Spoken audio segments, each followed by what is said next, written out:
하나님 말씀 마가복음 1장 29절에서 45절까지 말씀 교독하겠습니다. 마가복음 1장 29절에서 45절입니다. 오늘은 2월 3일 토요일 아침입니다. 2월 3일자 본문 마가복음 1장 29절에서 45절까지 교독하겠습니다. 회당에서 나와 곧 야고보와 요한과 함께 시몬과 안드레의 집에 들어가시니 시몬의 장모가 열병으로 누워 있는지라 사람들이 곧 그 여자에 대하여 숙기에 여짜온대 나아가서 그 손을 잡아 일으키시니 열병이 떠나고 여자가 그들에게 수종드니라. 저물어 해질 때에 모든 병자와 귀신 들린 자를 예수께 데려오니 온 동네가 그 문 앞에 모였더라. 예수께서 각종 병이 든 많은 사람들을 고치시며 많은 귀신을 내쫓으시며 귀신이 자기를 알므로 그 말하는 것을 허락하지 아니하시니라. 새벽 아직도 밝기 전에 예수께서 일어나 나가 한적한 곳으로 가사 거기서 기도하시더니 시몬과 및 그와 함께 있는 자들이 예수를 따라가 만나서 이르되 모든 사람이 주를 찾나이다. 이르시되 우리가 다른 가까운 마을들로 가자. 거기서도 전도하리니 내가 이를 위하여 왔노라 하시고 이에 온 갈릴리에 다니시며 그들의 여러 회당에서 전도하시고 또 귀신들을 내쫓으시더라. 한 나병 환자가 예수께 와서 꿇어 엎드려 간구하여 이르되 원하시면 저를 깨끗하게 하실 수 있나이다. 예수께서 불쌍히 여기사 손을 내밀어 그에게 대시며 이르시되 내가 원하노니 깨끗함을 받으라 하시니 곧 나병이 그 사람에게서 떠나가고 깨끗하여진지라. 곧 보내시며 엄히 경고하사 이르시되 삼가 아무에게도 아무 말도 하지 말고 가서 내 몸을 제사장에게 보이고 내가 깨끗하게 되었으니 모세가 명한 것을 드려 그들에게 입증하라 하셨더라. 그러나 그 사람이 나가서 이 일을 많이 전파하여 널리 퍼지게 하니 그러므로 예수께서 다시는 드러나게 동네에 들어가지 못하시고 오직 바깥 한적한 곳에 계셨으나 사방에서 사람들이 그에게로 나아오더라. 아멘. 예수님과 제자들은 회당에서 나와 시몬의 집에 가셨습니다. 시몬의 장모가 열병으로 누워 있었는데 고쳐 주셔서 섬길 수 있게 하셨습니다. 또 많은 병자와 귀신 들린 자들이 모이자 또 다 고쳐 주셨습니다. 그렇지만 새벽에 한적한 곳에 가셔서 기도하셨습니다. 제자들이 예수님을 찾자 다른 마을도 가서 전도해야 한다고 하시고 다른 마을도 가서 복음을 전하셨습니다. 한 나병 환자가 자신을 고쳐달라고 호소하자 불쌍히 여기서 그를 만져 고쳐주셨는데 그것이 소문이 더 퍼지게 되므로 예수님이 드러내고 동네에 들어가지 못했으나 한적한 곳에 계셔도 많은 사람들이 나와 예수님을 찾게 되었다. 이런 스토리가 오늘 내용입니다. 오늘 질문은 예수님의 사역에는 무엇이 바탕이 되었는가? 예수님의 사역에는 무엇이 바탕이 되었는가? 이것이 오늘 질문입니다. 예수님이 어디에 주안점을 두고 사역을 하셨는가? 이것이죠. 먼저 29절에서 34절까지 말씀입니다. 매임으로부터 해방시켜 섬기도록 만드셨습니다. 매임으로부터 해방시켜 섬기도록 만드셨습니다. 이것이 사역의 주안점입니다. 어제 본문에 이어서 예수님이 안식일에 회당에서 말씀을 가르치셨죠. 거기 회당에서 나왔는데 제자들과 함께 그때는 몇 명 안 된 제자 있죠. 제자 중 한 명이 시몬 곧 베드로의 집으로 가셨습니다. 가버나움 회당에서 멀지 않았던 것으로 보입니다. 베드로의 집이. 거기에 시몬의 장모 결혼했다는 거죠. 자기 아내의 어머니 열병으로 누워 있었습니다. 열병 이것이 열이 나는 증상이 워낙 다양하기 때문에 뭐라고 딱 떨어지게 말할 수가 없어요. 여러분도 뭐가 되면은 몸에서 열증이 생기거나 그러면은 열이 내서 이겨내려고 하는 게 뭐 열이 나는 거거든요. 그러니까 말라리아일 수도 있고 뭐 여러 가지 이유가 있거든요. 누워 있었습니다. 사람들이 베드로 시몬의 장모가 누워 있다는 얘기를 주님께 말씀드렸고 예수님은 즉각 나아가서 그녀의 손을 잡아 일으키셨습니다. 이 행동 여러분 잘 유심히 안 보셨죠? 근데 저는 이렇게 유심히 그 액션을 모션을 그려가면서 생각했는데 마침 어떤 느낌이 드냐면은 그 뭐라 그럴까? 잠시 아이가 이제 엎어졌는데 이렇게 일으켜 세우는 것처럼 아무 일도 아닌 것처럼 너무 쉽게 그리고 너무나 확신에 차서 그거는 일도 아닌 것처럼 그런 느낌 안 드세요, 여러분들? 그 모션이 이렇게 잡아 이렇게 세운 거죠. 열병이 떠나갔습니다. 즉각 떠나갔어요. 이렇게 세웠는데 마침 그 순간에 딱 떠나가죠. 방금 전까지 누워 있었거든요.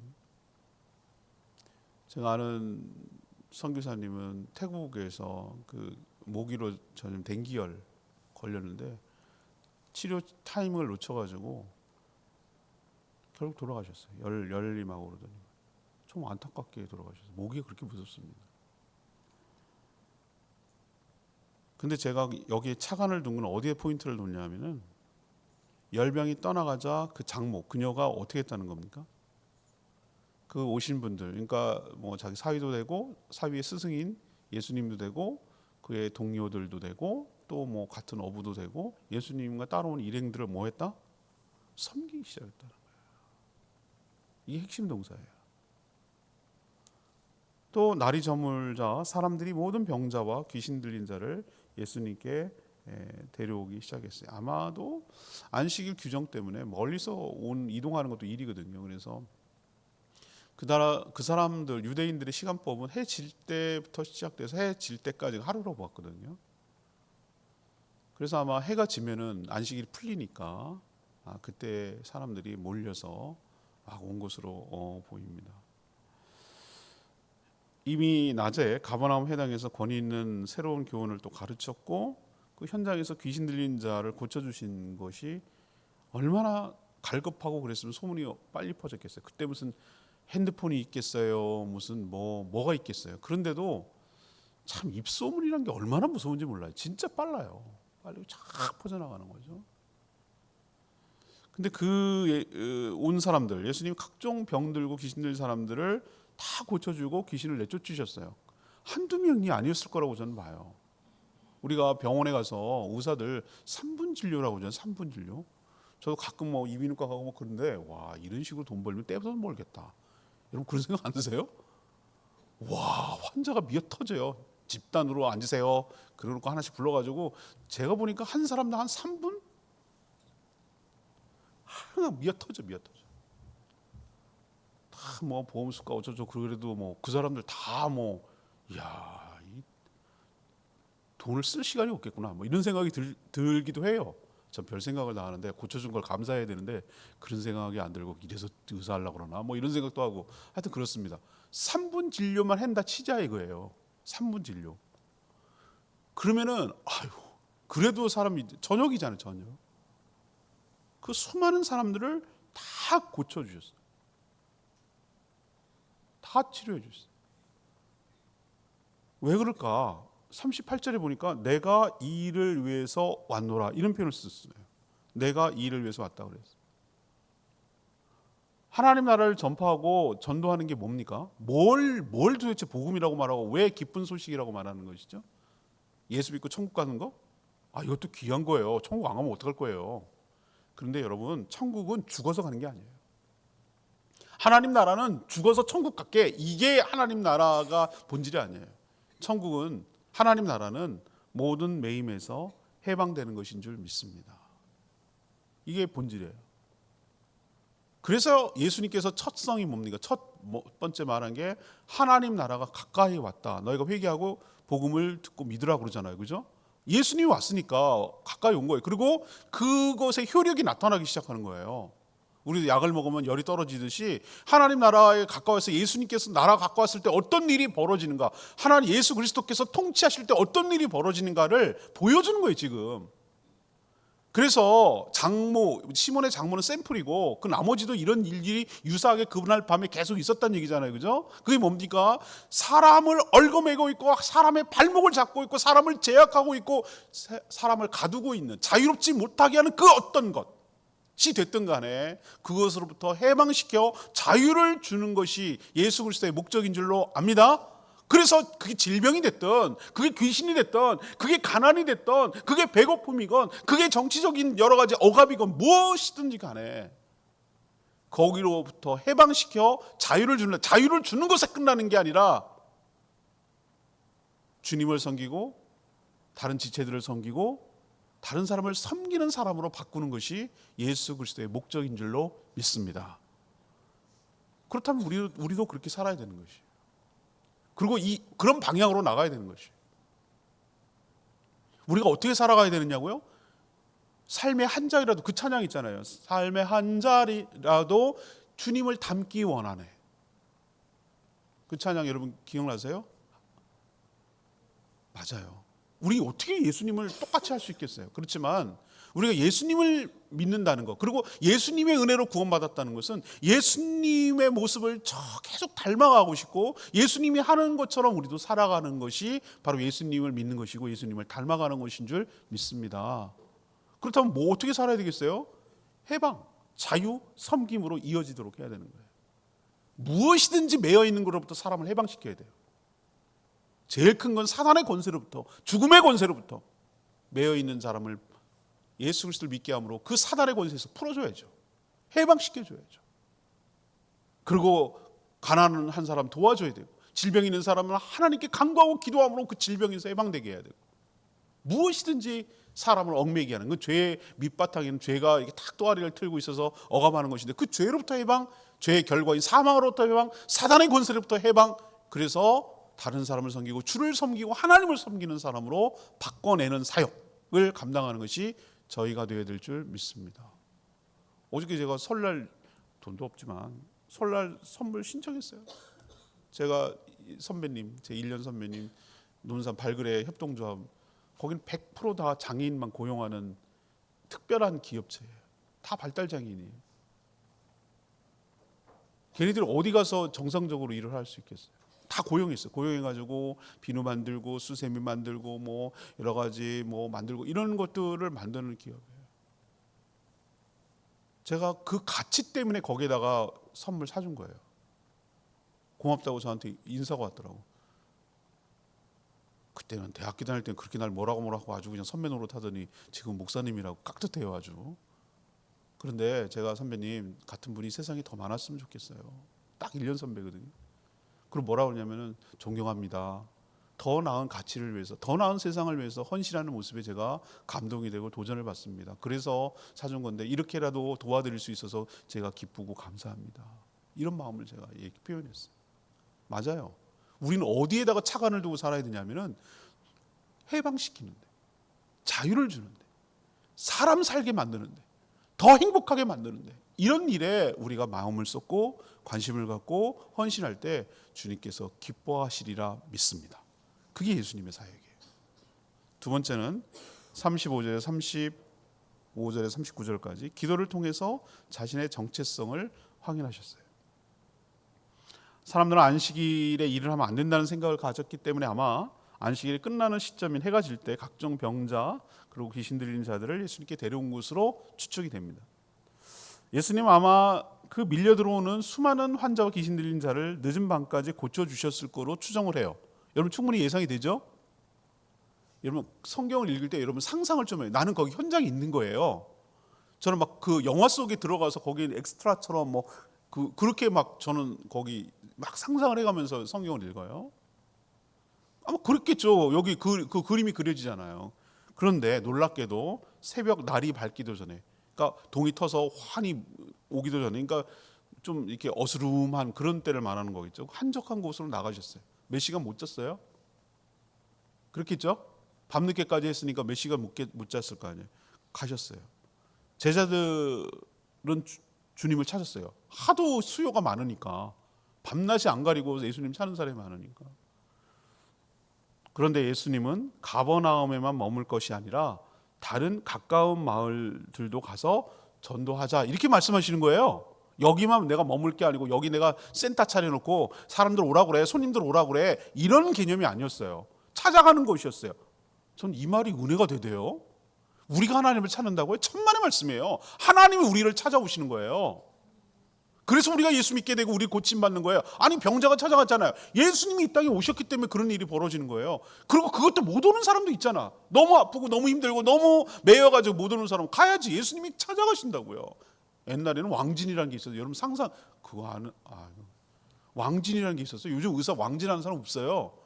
저기 무슨 낙도나 무슨 시골이나 있을까 말까 보건소에 있을까 말까. 요즘 알아서 오니까 뭐 환자가 오는 거지 당연히. 아파 죽어도 환자가 와야 돼.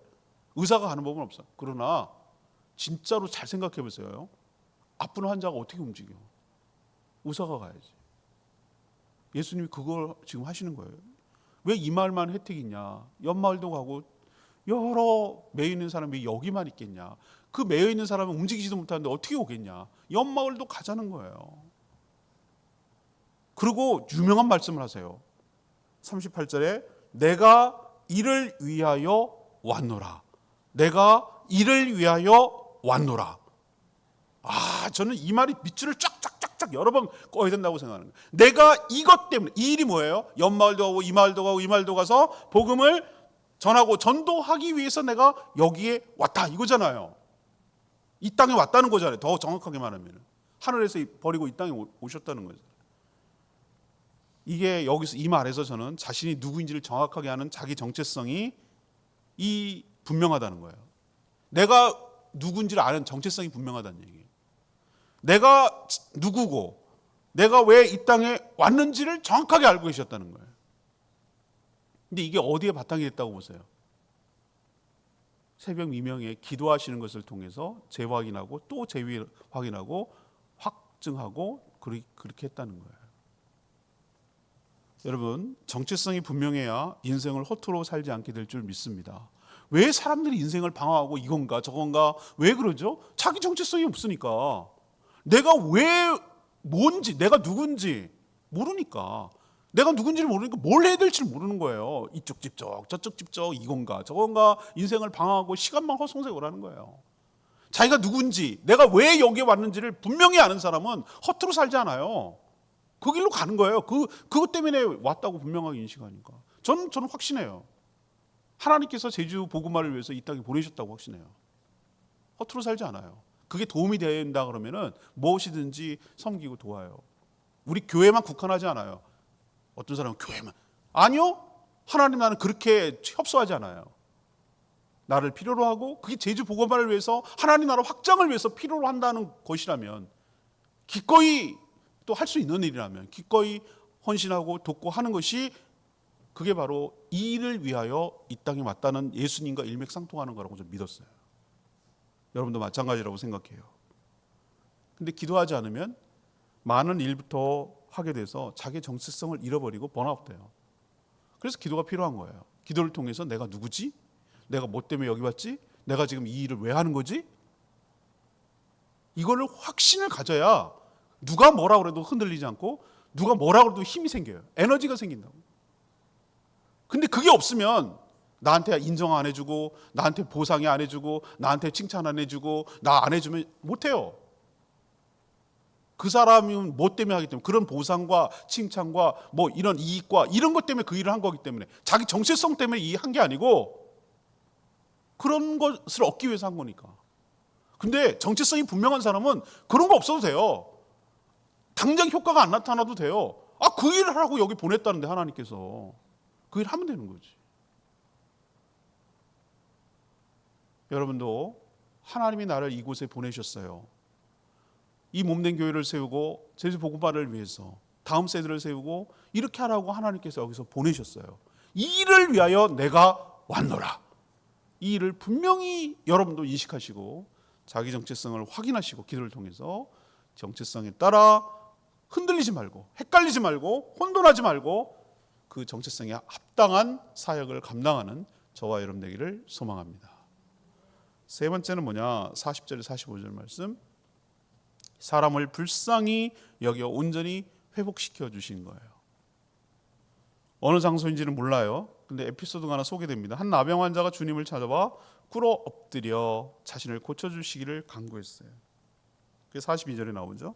예수님은 나병 환자를 어떤 마음인지가 여기서 중요해요. 뭐 하기를 원했다고요? 41절에 예수께서 불쌍히 여겨라고 했어요. 불쌍히 여겨. 그 사람을 불쌍히 여기는 걸 한자로 긍휼히 여긴다고 그랬어요. 긍휼히 여긴 거예요. 예수님의 모든 사역에는 뭐가 깔려 있냐면 긍휼함이 깔려 있어요. 몹쓸병에 걸려 다른 사람과 어울리지도 못하고 육신과 마음의 고통 속에 살아온 자에 대한 연민, 불쌍히 여김이 있다는 거예요. 그래서 손을 내밀어 그에게 대시고 깨끗하게 되기를 원한다고 하시면서 즉각 고쳐주셨어요. 율법에 의하면 부정한 자에게 손을 대면 내가 부정해져요. 음식도 못 먹고 회당도 못 가고 되게 불편해요. 제약이 많아요. 여러분 레위기 읽으셨죠? 부정과 정결함에 대한 정결법 보셨죠? 부정한 자를 만지면은 부정한 자나 부정한 시체나 뭐 하면 얼마나 뭐 드려야 되고 뭐 하루 동안 뭐 아무것도 못 하고 얼마나 제약이 따르는지 몰라요. 그렇다고 정결한 걸 만졌는데 정결한 거 되는 건 아니에요. 오직 속죄만이 가능한 건데 하여튼 정결법이 그리 희한해요. 사실 나병 환자는 이렇게 가까이 나올 수도 없는 거예요. 멀리 떨어져서 외쳐야 되거든요. 예수님이 손을 대신 것 자체가 저는 됐다는 그 행위에서 뭘 느낄 수 있냐면 앞에 말한 거 불쌍히 여김, 불쌍히 여겨. 여기에 대한 액션이라고 저는 보는 거예요. 불쌍히 여기는 거예요. 여기서 끝이 아니에요. 몸을 제사장에게 보이고 제사를 드려 회복하라고, 입증하라고. 이 얘기는 뭐냐면 이미 나았어요. 근데 뭘 다니면 되지? 아니요.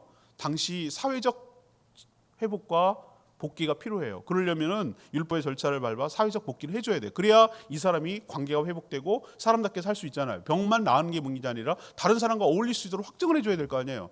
그래서 그런 게 필요 없지만 이미 나았지만 나았다는 걸 제사장 율법에 따라서 보여서 그 절차를 무시한 게 아니에요. 갖춰서 다시 사회적으로도 복귀를 하고 깨끗하게 해라. 사람답게 살아라. 이 모든 걸 팁으로 주는 거예요. 여기까지 인도해 주시는 거예요. 그렇게 세심하게 신경을 써서 그 사람이 온전히 회복되어 사람답게 살 수 있도록 하시는 예수님의 긍휼한 마음이 이 에피소드, 이 사례에서 느낄 수 있는 거예요. 저는 우리 두 가지를 생각해야 됩니다. 하나는 하나님께서 나를 바라보실 때 긍휼함이 있다고 저는 믿어요. 그거 없었으면 우리 죽었어요.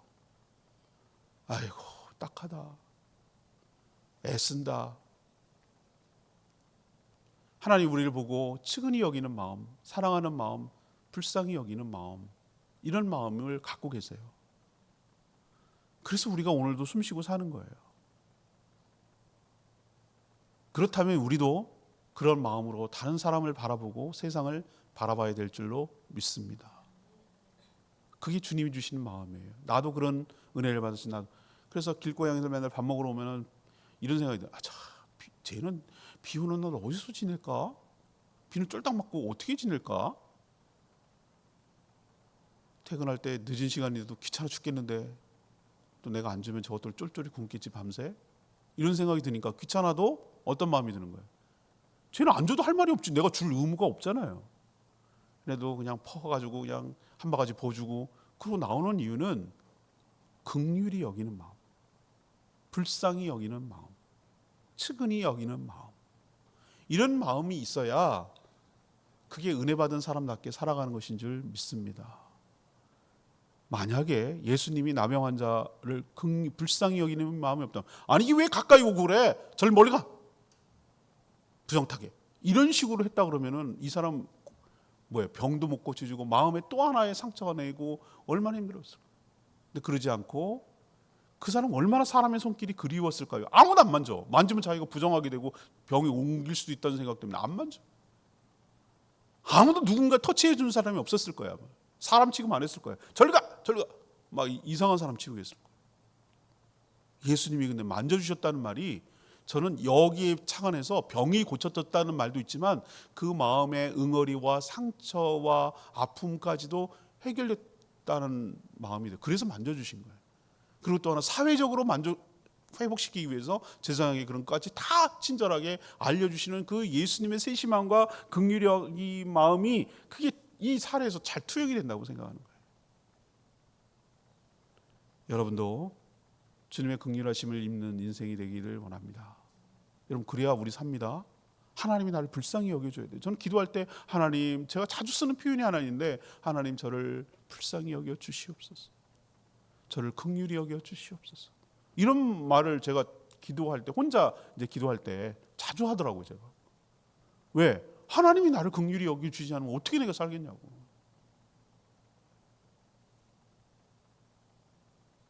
그렇다면 네가 하나님의 긍휼하심을 받았다면 너도 다른 사람을, 또 여러 사람들을 긍휼히 여기며 살아라. 그게 바로 주님께서 우리에게 사역 주는 바탕이 되는 것입니다. 오늘 레마의 말씀 38절, 우리가 다른 가까운 마을들로 가자. 거기서도 전도하리니 내가 이를 위하여 왔노라. 아까 제가 말씀드린 거죠. 이게 참 중요한, 내가 이를 위해서 왔노라. 이 말이 얼마나 저는 이번 마가복음 오늘 묵상하면서 참 깊게 다가왔어요. 예수님은 분명한 자기 정체성이 있으셨어요. 자신이 누구고 무엇 때문에 이 땅에 왔는지 너무나 정확하게 알고 계셨어요.